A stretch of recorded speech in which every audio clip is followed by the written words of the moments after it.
you know my name. It is a curse, a whisper that chills the blood, a synonym for the darkest treachery imaginable. For 2,000 years, history has painted me as a monster, a greedy villain who sold the Son of God for the price of a slave.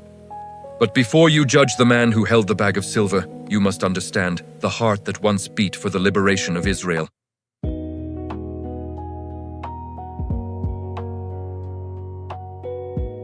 I was chosen. I sat at his feet, I broke bread at his table, and I loved him with a fierce, misguided desperation that eventually consumed me. This is not an excuse for what I did. There is no excuse for the kiss that condemned the world. This is simply the truth of how a man can walk alongside the light and still lose himself in the shadows. This is my side of the story.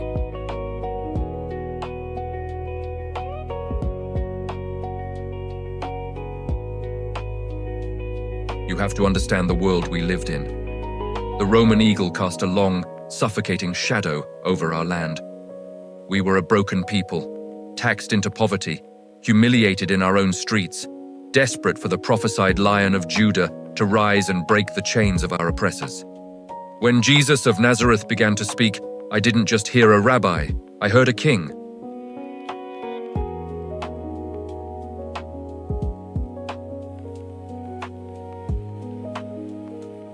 I left everything to follow him, not because I wanted to be a saint, but because I wanted to be a soldier in the revolution. I was certain he was starting. I was the pragmatic one. While Peter was impulsive and John was a dreamer, I was the one who kept our feet on the ground. They made me the treasurer, I carried the money bag. People say this was because I was greedy, but in the beginning, it was because I was organized. I wanted to ensure that when the revolution began, we had the resources to sustain it. I watched him feed the 5,000, and while others marveled at the bread, I calculated the logistics of feeding an army. I saw him raise Lazarus from the dead, and my heart pounded not just with awe, but with strategic calculation. Who could defeat a leader who had power over death itself? We were unstoppable, or so I thought. But as the months turned into years, a cold dread began to settle in my stomach.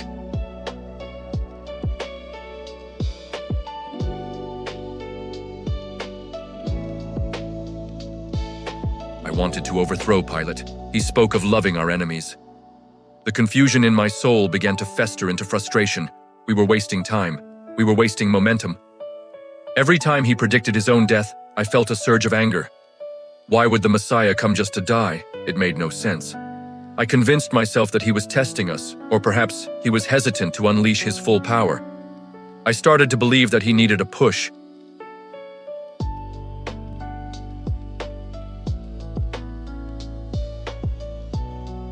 The breaking point wasn't the money, it was the perfume. When that woman poured a year's wages worth of nard on his feet, and he defended her waist, something snapped inside me. It wasn't just about the 300 denarii. It was about the lack of vision. We could have used that money for the cause, for the poor, for the movement. But he spoke of his burial. He was resigned to defeat, and I could not accept that. That was the night the whisper of the adversary became a shout in my ear. If he wouldn't start the revolution, I would start it for him. The meeting with the chief priests was a blur of adrenaline and righteousness. Yes, righteousness. I didn't see myself as a traitor then. I saw myself as the catalyst. The 30 pieces of silver, the price of a slave, was an insult, but I took it. Not for the wealth, but to seal the contract. My plan was simple: hand him over to the Sanhedrin. When they threatened him, when the Roman guards laid hands on him, he would finally drop the guise of the sacrificial lamb and become the lion.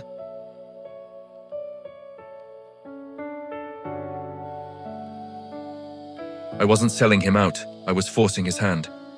I told myself I was the only one brave enough to do what was necessary to save Israel. Then came the upper room. The air was thick with a tension that choked me. When he washed my feet, I felt the water burn like acid. He knew. I could see it in his eyes that held no malice, only a profound, heartbreaking sorrow.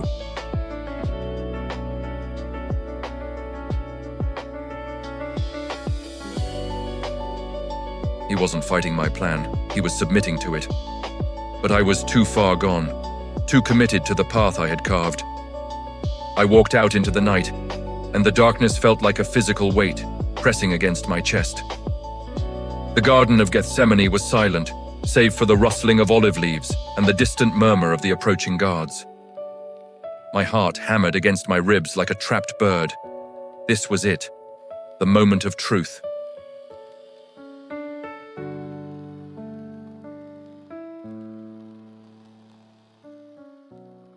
A gesture of friendship perverted into an act of war. As I leaned in and pressed my lips to his cheek, I waited for the explosion. I waited for the shockwave, for the angels to descend, for the earth to crack open and swallow the soldiers. But nothing happened. There was no fire, there was no lightning, there was only his voice, quiet and steady. "Judas, are you betraying the Son of Man with a kiss?" The way he looked at me. It wasn't anger, it wasn't hatred, it was pity.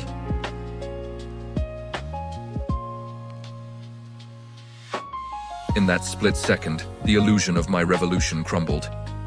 I realized with a horror that transcended words that I had not forced his hand.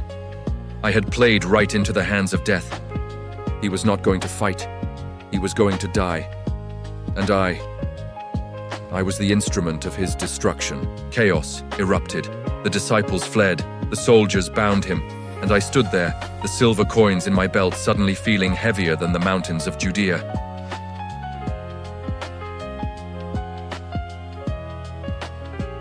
I watched the trial from the shadows. I watched them spit on him. I watched them beat the face I had kissed. And he took it. He took it all. The realization crashed over me like a tidal wave. I was wrong.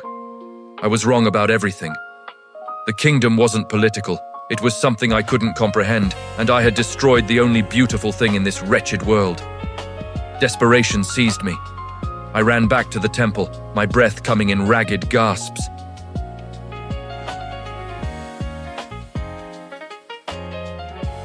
I screamed, my voice cracking with the sheer weight of my guilt. I have betrayed innocent blood. I expected them to care, to understand, to undo what had been done. But they only looked at me with cold, dead eyes. They laughed. "What is that to us?" they sneered. "That is your responsibility." They didn't care about the truth. They didn't care about justice. They had what they wanted, and I was nothing but a discarded tool.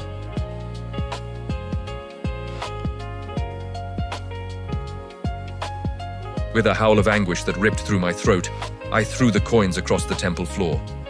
They rang out against the stone, a discordant music of damnation, scattering like the broken pieces of my life. I ran. I ran from the temple. I ran from the city. I ran from the face of God. But you cannot run from what is inside you.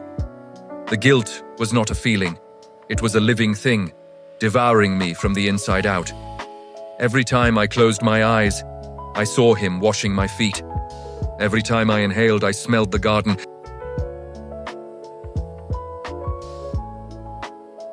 I found myself in a potter's field, a desolate place of clay and broken shards. The sun was rising, painting the sky in hues of blood red, mocking me with the dawn of a day I had no right to see. I was alone, utterly, completely alone.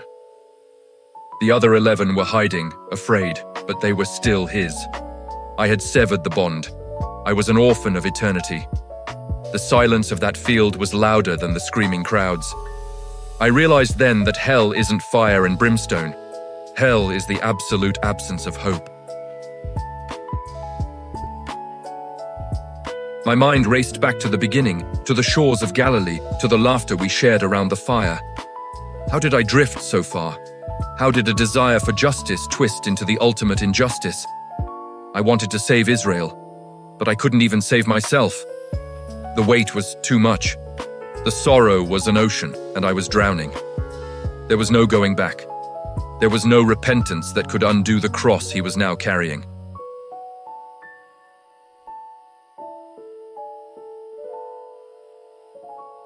A final, desperate act to silence the screaming in my mind. As the rope tightened, I didn't ask for forgiveness. I didn't believe I deserved it.